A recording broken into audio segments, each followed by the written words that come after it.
There are pools that are safe and pools that appear safe. They had a 4-foot pool fence, installed by a licensed contractor, inspected annually. The self-latching gate had a key lock above the reach of their 3-year-old son, Matthias. They had done everything that parents who take pool safety seriously do.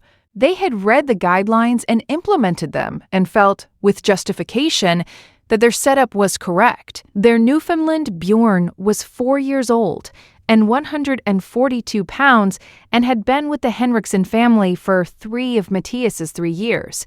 He had always had a specific relationship with the pool area, not avoidant, not obsessive, but attentive in the way that Newfoundlands are attentive to water environments, which is a breed characteristic that goes back to water rescue work and a bone-deep awareness of the relationship between large bodies of water and vulnerable creatures.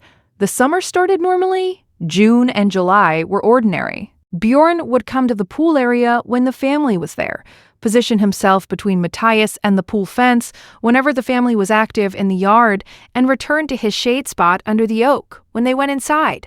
Normal. In August, something changed. Bjorn's positioning became more deliberate. Not dramatic, he was not barking, not pacing, but he was between Matthias and the gate whenever they were in the yard, and he was staying there. And when Matthias made his habitual runs toward the fence to press his face against it and look at the water, Bjorn intercepted with the patience of something that understood it was going to be doing this a lot. If you stay for stories about what animals sense before we do, you're in the right place. Subscribe so you don't miss the next one. Their neighbor Ellen commented on it one afternoon in mid-August. "Your dog stays by that gate every time the boy runs that way."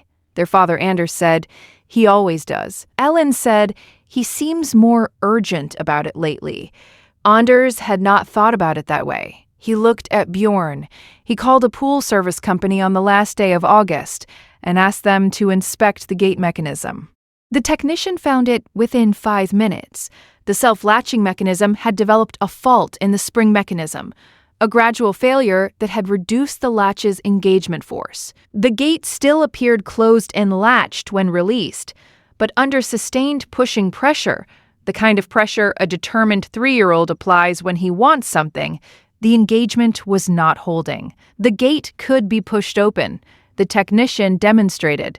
One sustained push. The gate opened. He said, "How old is your son?" Anders said, 3.5. The technician said, "This has been degrading since at least June." He said a child this age with sustained pushing behavior would have eventually found this.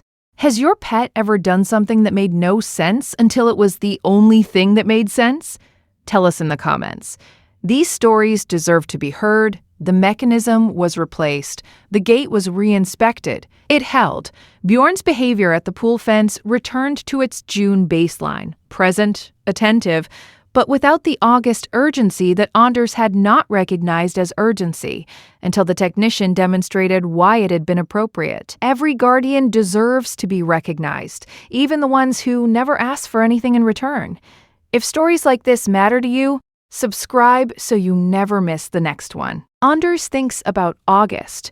He thinks about 3 months of a gradual failure and a dog who positioned himself with increasing deliberateness in front of a gate that looked correct and was not. He thinks about what Bjorn was reading, whether it was Matthias's behavior patterns, the gate's mechanical response when pushed, some other signal, and he cannot identify which one it was. He concludes that it does not matter which one. What matters is that one of them was being read.